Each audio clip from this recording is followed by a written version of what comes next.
একটি বিন্দু কল্পনা করুন যেটি শূন্যমাত্রিক, কারণ এর দৈর্ঘ্য, প্রস্থ কিংবা উচ্চতা নেই।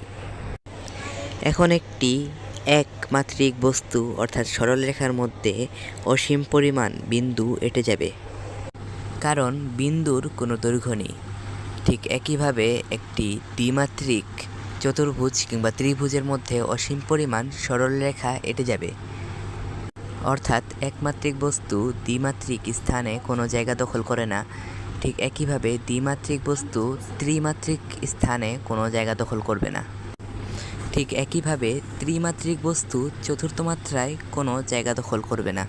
এমনও হতে পারে যে আমাদের ত্রিমাত্রিক স্থানের ভেতরেই অসীম সংখ্যক দ্বিমাত্রিক বস্তু চলাফেরা করছে, কিন্তু আমরা টের পাচ্ছি না। ঠিক একইভাবে আমরা চতুর্থ মাত্রার ভেতর দিয়ে চলাফেরা করছি, কিন্তু চতুর্থ মাত্রার প্রাণীরা আমাদের টের পাচ্ছে না, কিংবা আমরা চতুর্থ মাত্রার প্রাণীদের দেখতে পাচ্ছি না। এই পর্যন্ত কেউ যদি না বুঝে থাকেন তাহলে অবশ্যই কমেন্টে জানাবেন, আর যদি ইচ্ছা করে লাইক সাবস্ক্রাইব করতে পারেন।